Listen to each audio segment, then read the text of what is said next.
Hey Merfolk fans, I'm Joe. Thanks very much for joining me. I'm here with a replay of round 1 of a modern friendly league.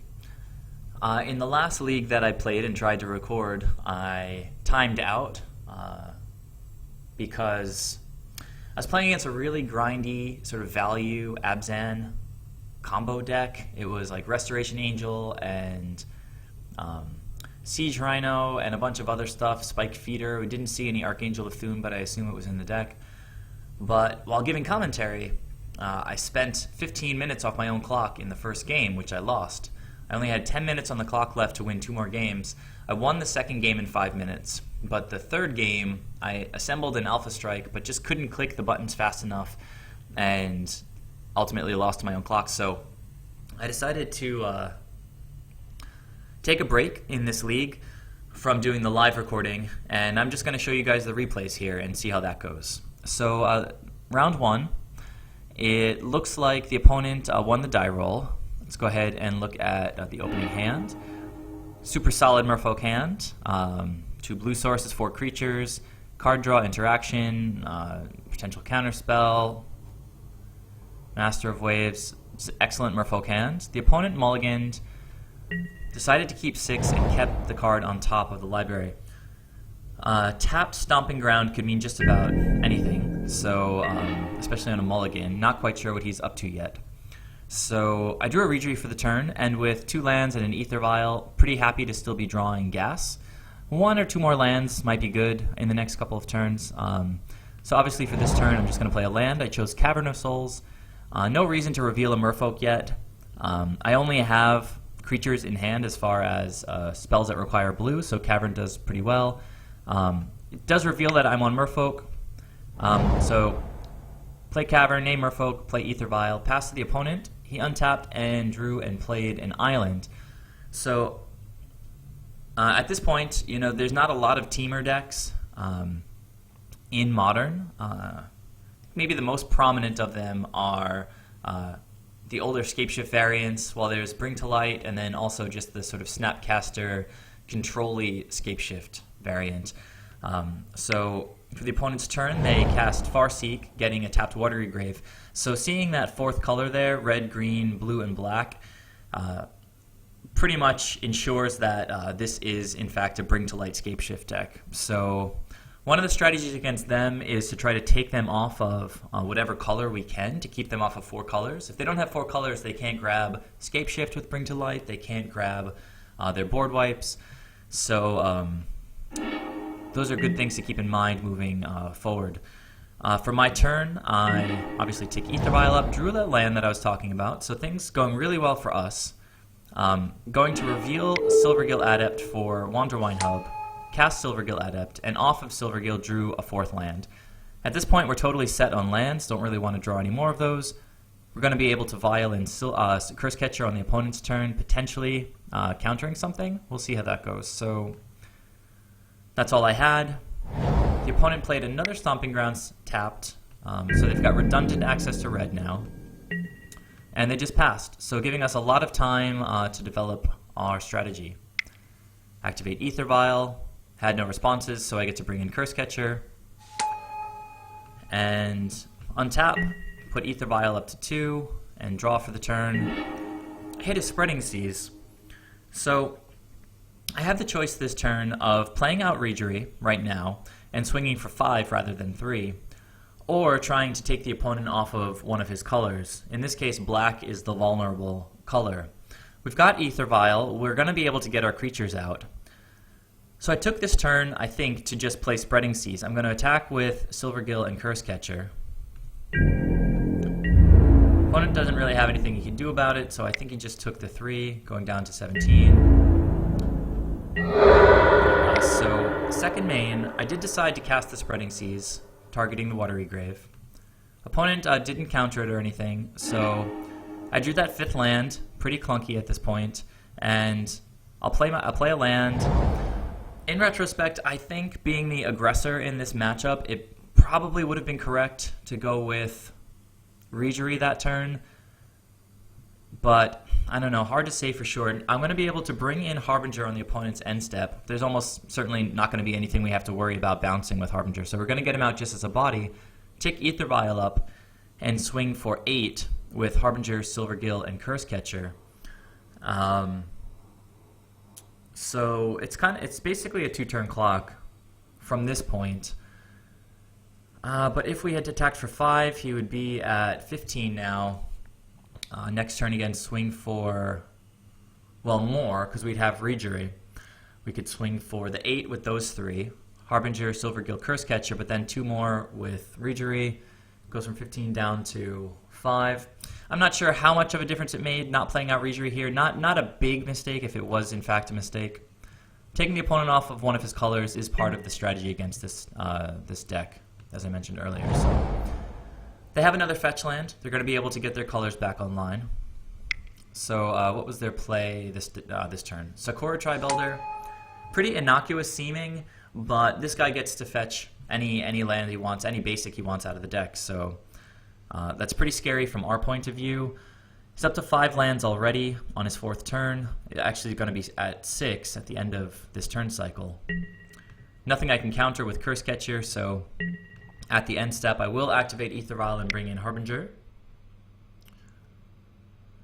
Another possible way to try to do this would be to wait, take up Aether Vial, bring in Merrow Reejerey, and then cast Harbinger, tap the Sakura Tribuilder, and bounce him. He's just going to sack him anyway, but we can push a little bit more damage, maybe 2 or 3 more points of damage. But we can also just draw an Island Walk Lord, so I think getting Harbinger out now as an attacker next turn is probably the best way to go.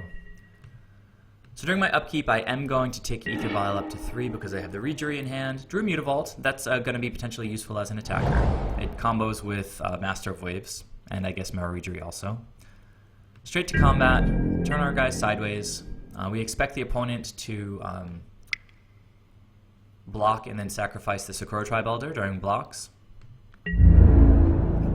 So he gets in front of the Harbinger, and then before we go to damage, I'm going to activate Aether Vial, bring in Reejerey, get a little bit more damage through, and the opponent at this point will sacrifice the Sakura Tribuilder and go get a basic. Well, he chooses first to sacrifice the Misty Rainforest, gets a 2nd island, starts tapping his lands, but then thinks better of it, I think.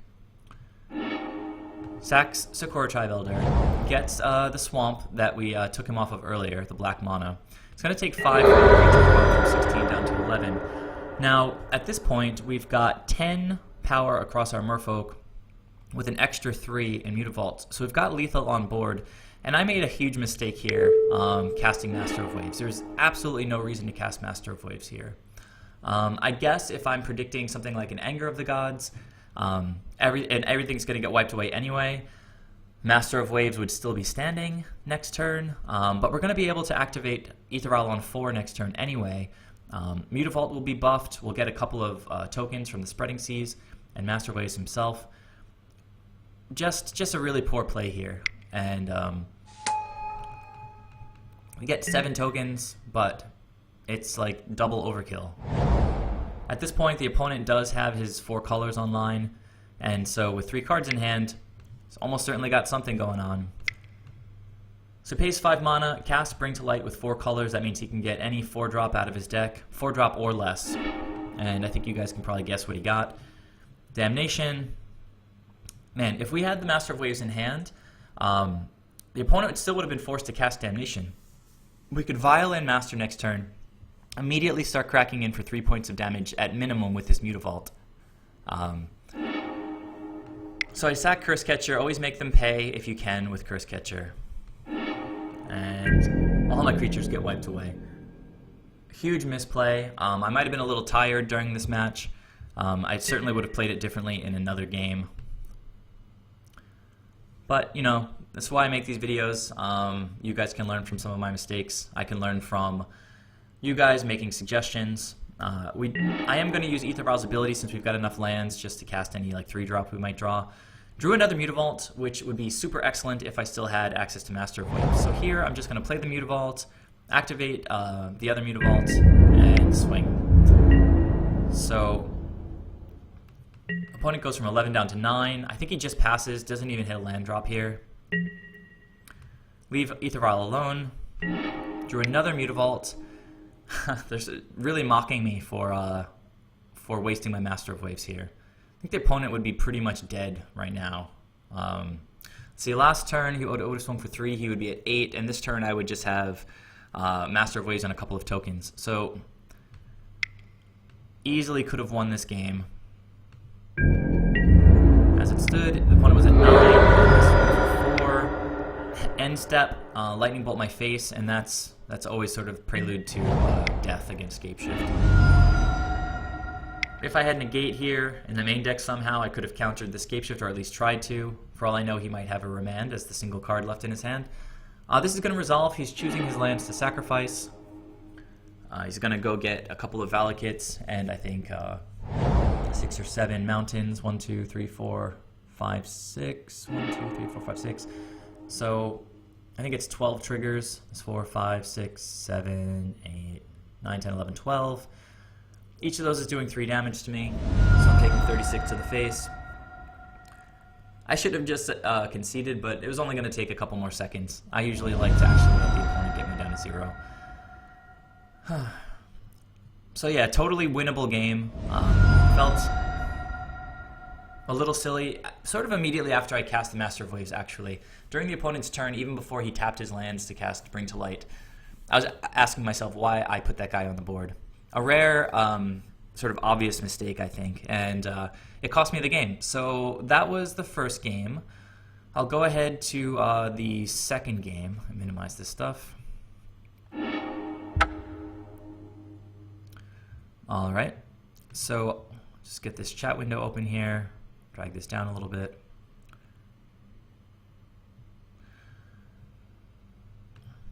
So opening hands, another excellent Merfolk hand. Island into Cursecatcher, easy first turn. Opponent is going to suspend a Search for Tomorrow, I believe. Let's pause for a second and just double check that. Yeah, there's a suspended Search for Tomorrow. I drew another land, so I played it, and I'm just going to apply pressure this game. So here's a Lord of Atlantis. I'm going to swing for 2 Cursecatcher and pass back to the opponent. So far, he's taken 2 from a Shock and 2 from Cursecatcher. Plays a Misty Rainforest, and I think he suspended a second Search for Tomorrow. So that one of those is going to come off of suspend next turn, and then the other one will come off the following turn. So I drew another Cursecatcher. Those are great with an Island Walk Lord having extra bodies. I think the most efficient use of my mana here is going to be to cast a Spreading Seas, see what I draw, and then probably just play out a second Cursecatcher.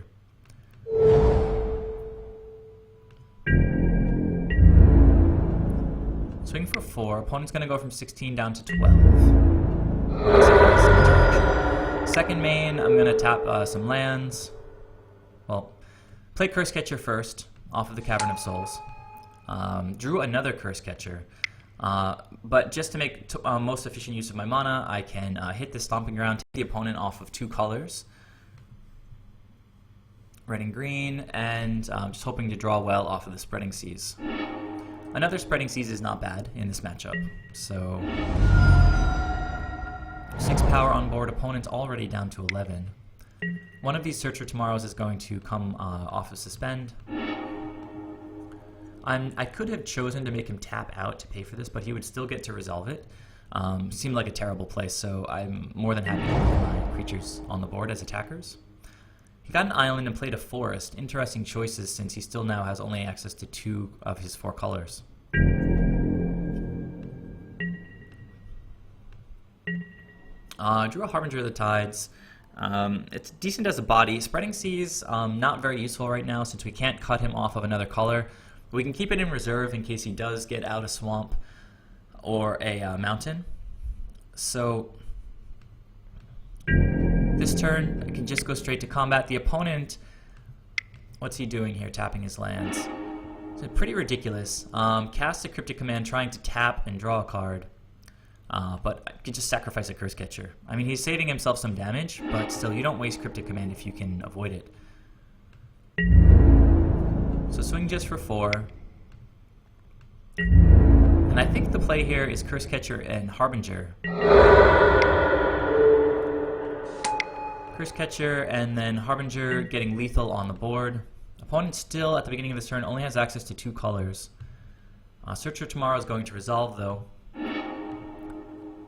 And he can go get another color if he wants. There's that swamp. He's going to need red mana. Still doesn't have it. Goes to combat, got nothing.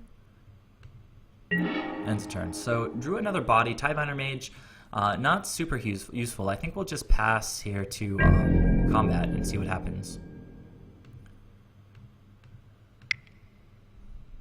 So he's going to bounce my Lord and tap the creatures. I guess, you know, this is going to resolve. I can't really do anything with Cursecatcher.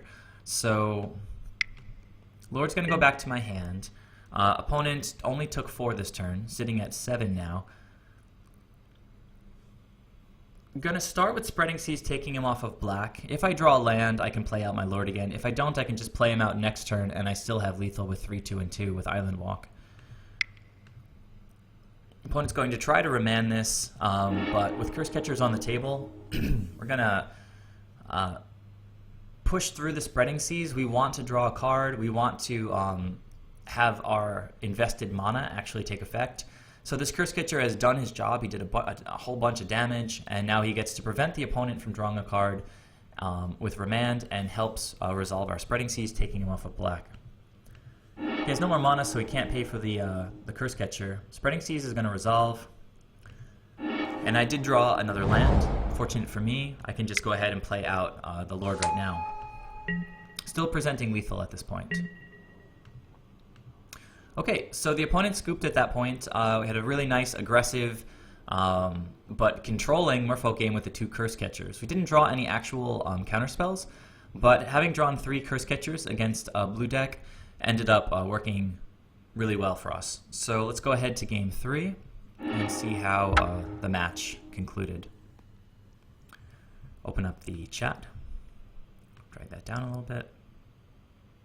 Okay, opening hand. Another excellent Merfolk hand. I got really fortunate with my opening hand. Now in game 2, I didn't bring in Dispels because they seem to play mostly sorceries. You know, Search for Tomorrow, Bring to Light, Scapeshift.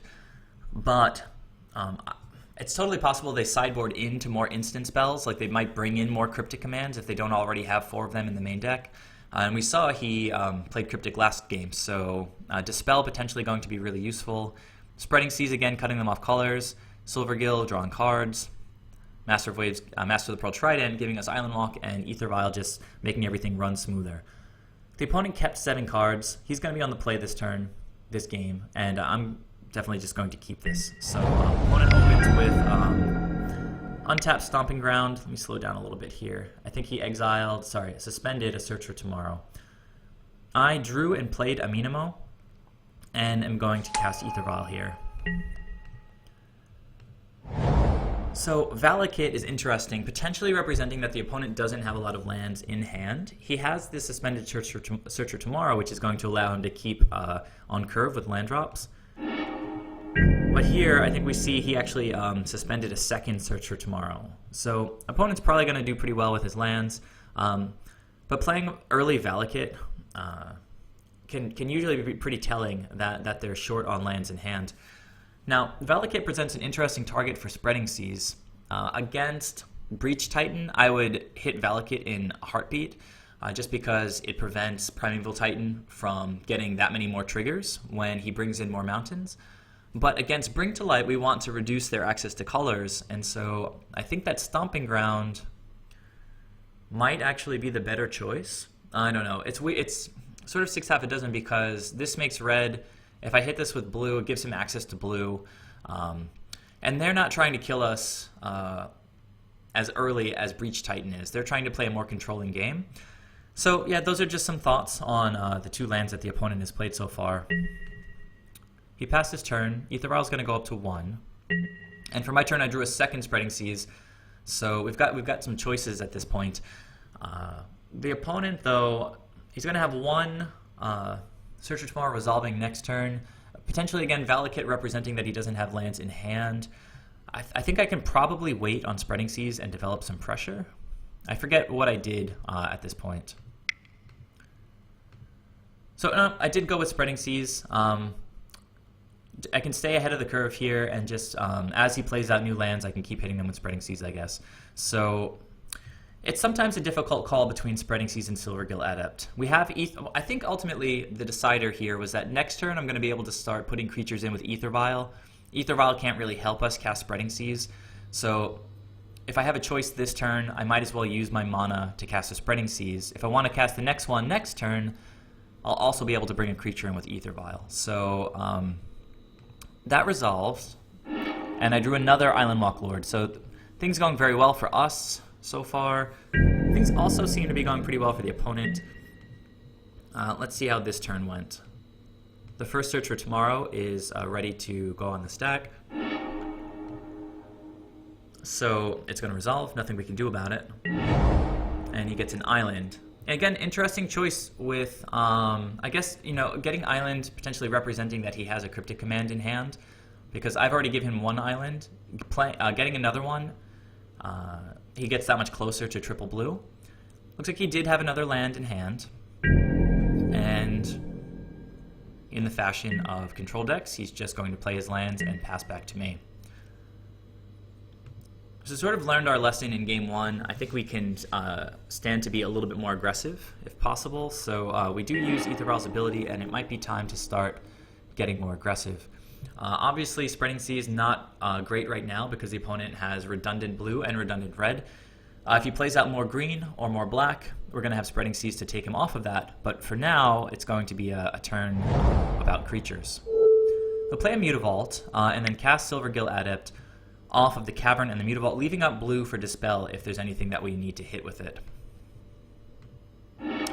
So play Silvergill, reveal one of the two Island Walk Lords in my hand, and drew another Island Walk Lord. So things looking up as far as the power level of our hand, especially with Dispel backing us up.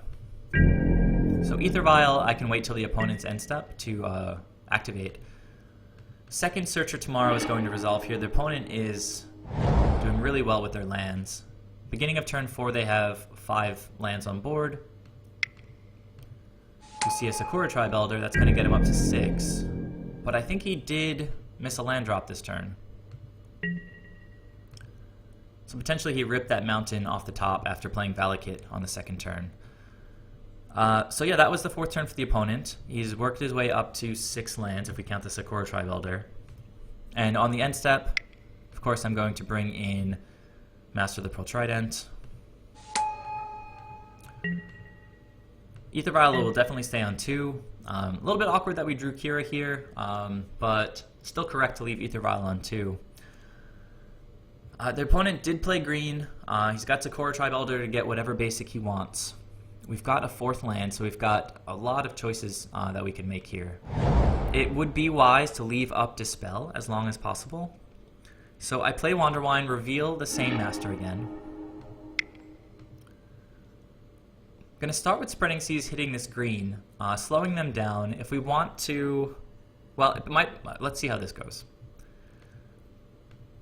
Opponent tries to remand it, but with Dispel in hand and the opponent on 3 cards, really would rather he didn't draw a card, would really rather we did draw a card off of Spreading Seas.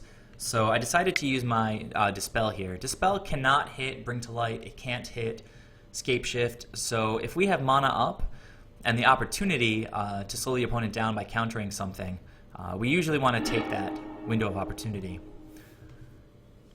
So Spreading Seas resolves, and I drew another land. I already played the land for the turn, so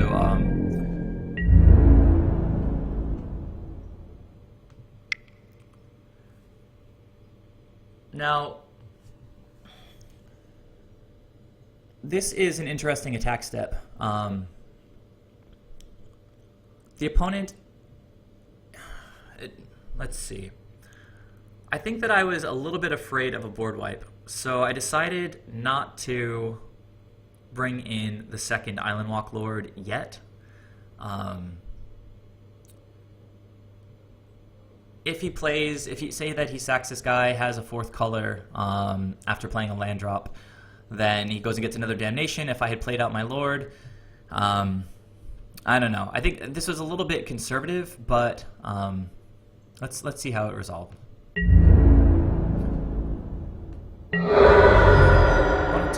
3 going down to 15.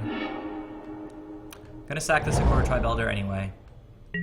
Potentially, I don't know, just representing less power than I actually have. The opponent has another forest to play, but he still only has 3 colors with blue, red, and green. Has another Valakut, but is super far off of mountains. He 1, 2, 3, 4, 5, 6, 7. He's hit 7 lands, so he can Scapeshift right now if he actually has Scapeshift in hand. Oh no, I'm sorry, I take that back. He doesn't have double green. That's something that goes way back to like the earliest versions of Scapeshift. The plan for us was to take the opponent off of green mana so that they wouldn't be able to actually resolve Scapeshift. It seems that I've actually done that without meaning to in this round. So the opponent can't cast a Scapeshift here, but if he did, with 7 lands, he'd only be able to do 18 damage to us. So let's see if they had any plays this turn. So the opponent did have an Anger of the Gods. That would have wrecked us if we played the other Lord last turn.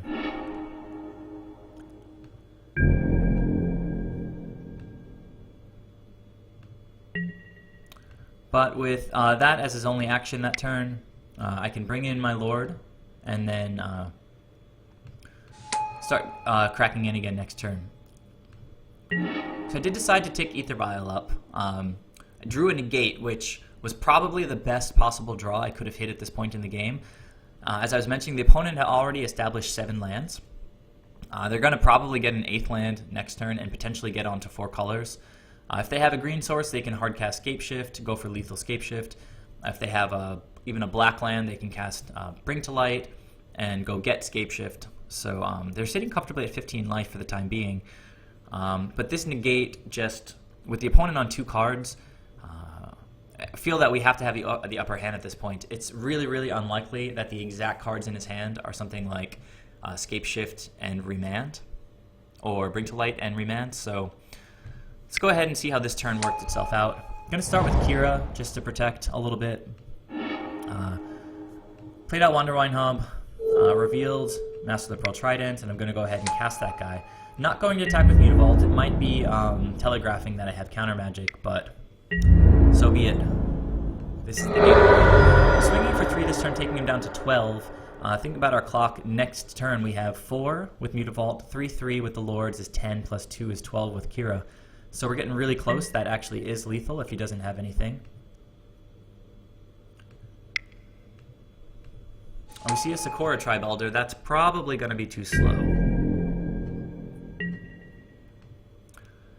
Sakura Tribe Elder represents the black mana that he's missing right now. I think I'm going to leave it on... The reason I left it on 3, I clicked through that pretty quickly, was that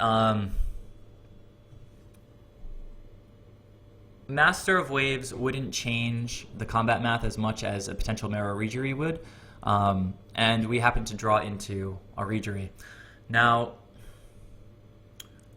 as I mentioned, we already have lethal with Island Walk, so I don't think that this extra Lord is going to come into play. More likely that the Negate will play a role in combat. Activate Mutavault, confident with my Negate backup. Exact lethal. Opponent starts tapping lands, and I immediately know he's going for Cryptic. He wants to tap and draw, but I have the Negate in hand. He's only got 1 red mana up, and that ended the match. So good sideboarding choices paid off. Using the AEther Vial wisely and waiting till the opponent's turn, and not getting super greedy, pushing extra damage, worked to our favor. It saved us a Lord from getting wiped away with Anger of the Gods. We were able to reestablish pressure quickly and close out the game. So let me know your guys' thoughts on this match. Let me know your thoughts on the matchup in general. Merfolk versus Bring to Light Scapeshift. I haven't seen it around too much, but it's nice to see it in the format. I think it's a pretty sweet deck. Bring to Light is a very cool card. Lets the pilot make sort of a toolbox, sideboard, and main deck. Like they can run a single board wipe and go get it with a Bring to Light. Or I don't know what other kind of toolbox cards they would play, but they have their pick with Bring to Light. So that's it for round 1. Please join me for the next video where I will be going into the second round of this modern friendly tournament. So yeah, thanks guys. See you later. Bye.